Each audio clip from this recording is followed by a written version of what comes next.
और धाम में जो दर्शनों की लाइन है पूरी तरह से खत्म हो गई है और जितने भी श्रद्धालु दर्शनों को पहुंचते हैं उन्हें सीधे मंदिर के अंदर एंट्री मिल जा रही है। मौसम बहुत ही खुशनुमा, बहुत ही अच्छा बना हुआ है केदार वैली में।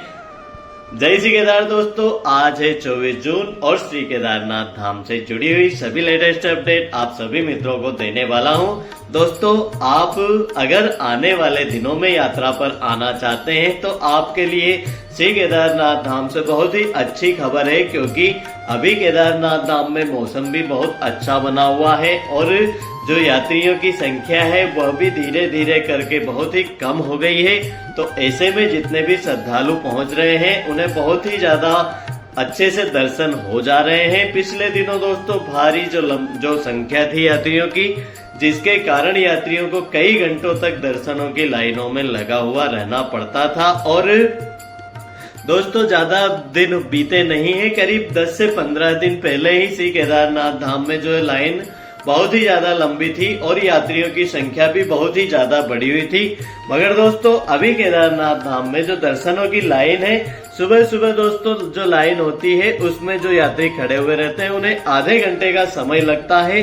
और दिन में दोस्तों 9 से 12 बजे के बीच में जितने भी श्रद्धालु आते हैं वह सीधे मंदिर के अंदर उन्हें एंट्री मिल जाती है, क्योंकि सुबह 9 बजे से 12 बजे के बीच में जो श्रद्धालु रहते हैं उन्हें बहुत ही अच्छे से दर्शन भी हो रहे हैं। क्योंकि दोस्तों जो रात के श्रद्धालु रुके हुए रहते हैं धाम में वह सुबह 9 बजे तक दर्शन करके यहाँ से निकल जाते हैं। और जो गौरीकुंड से आने वाले श्रद्धालु है वह केदारनाथ धाम तक पहुँचते पहुँचते उन्हें 10, 11, 12 बज जाते हैं। तो एक बार फिर से 12 बजे तक केदारनाथ धाम में जो है दर्शनों की लाइन है वह लगना स्टार्ट हो जाती है। तो इस प्रकार से दोस्तों अभी यात्रा चल रही है कि सुबह थोड़ी देर तक आपको लाइन देखने को मिलेगी, उसके बाद में लाइन पूरी तरह से खत्म हो जाती है। दोपहर 12 बजे तक श्रद्धालुओं की लाइन एक बार फिर से लगती है, जो कि जिसमें भी आपको ज्यादा समय नहीं लगता, सिर्फ आधे घंटे में आपको दर्शन बहुत ही आराम से प्राप्त हो जाते हैं। और केदारनाथ धाम का जो मौसम है सुबह से बहुत ही अच्छा मौसम बना हुआ रहता है और दोपहर के बाद में केदारनाथ धाम में बादल छा जाते हैं और हल्की फुल्की बूंदाबांदी दोस्तों स्टार्ट हो जाती है। ये रोजाना हो रहा है, कुछ ही दिन ऐसे बीते हैं जब बारिश नहीं हुई हो केदारनाथ धाम में, बाकी तो दोस्तों रोजाना ही केदारनाथ धाम में बारिश होती है। और केदारनाथ धाम में अगर आप लोग यात्रा पर आते हैं तो आपको ठंड भी अच्छी खासी देखने को मिलने वाली है। तो आपको अपने साथ में गर्म कपड़े जरूर लेके आना है, रेनकोट वगैरह आप अपने साथ में जरूर लेके आइए। और अभी बहुत सारे मित्र यह भी कमेंट करते थे कि वीआईपी दर्शन किस प्रकार से हो रहे हैं, तो दोस्तों सभी को वीआईपी ही दर्शन हो रहे हैं। आप लोग सीधे गर्भगृह में जाकर महादेव के दर्शन करेंगे तो आपको वीआईपी टोकन लेने की कोई जरूरत नहीं है। अब से दोस्तों करीब 2 महीने तक जो यात्रा चलेगी वो इसी प्रकार से चलेगी कि जितने भी शिव भक्त आएंगे सभी वीआईपी ही रहने वाले हैं और सभी को वीआईपी दर्शन ही प्राप्त होंगे, जिनका कोई शुल्क नहीं देना होगा। आपको पूरी तरह से निःशुल्क वीआईपी दर्शन आप कर पाएंगे।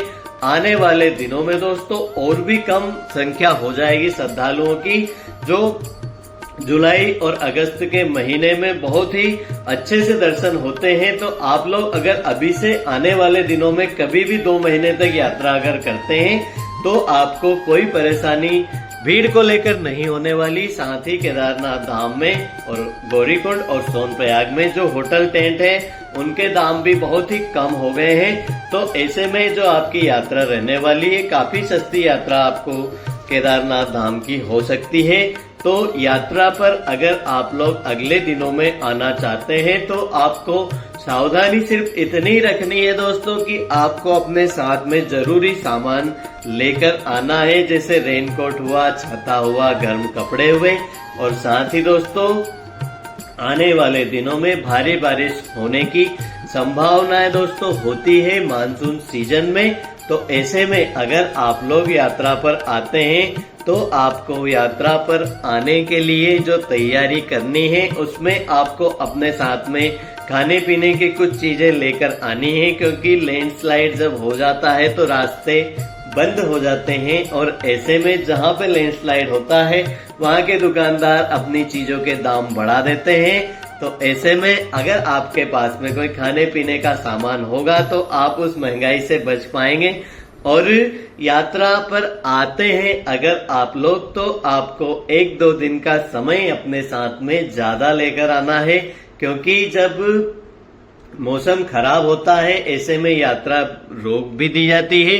तो अगर आप लोग आते हैं उस समय पर अगर मौसम ज्यादा खराब रहता है तो यात्रियों को कुछ जगहों पर रोक दिया जाता है। तो ऐसे में आप अगर आते हैं तो आपको उस चीज का भी ध्यान रखना है। पूरी तैयारी के साथ में यात्रा करनी है आप लोगों को और पूरी सावधानी रखनी है यात्रा के दौरान। पिछले वर्ष दोस्तों जब रास्ते टूटे थे और लैंडस्लाइड हुआ था, ऐसे समय में बहुत सारे यात्रियों को करीब 1 से 2 दिन के लिए भी रुकना पड़ा था। तो आप लोगों के साथ ऐसा न हो। आप जब यात्रा पर आए ऐसे समय पे आप यात्रा करते हैं तो आप पूरी तरह से दोस्तों जो पहले से अपडेट है वो लेते चलिए, जिससे आपको पता रहने वाला है कि किस प्रकार का मौसम केदार घाटी में बना हुआ है। आप लोग अगर यात्रा पर आते हैं तो पूरी सावधानी से आपको यात्रा करनी है, पूरी तैयारी से आपको यात्रा करनी है, ताकि यात्रा के दौरान आपको किसी भी प्रकार की कोई परेशानी न उठानी पड़े। हर हर महादेव, जय बाबा केदार।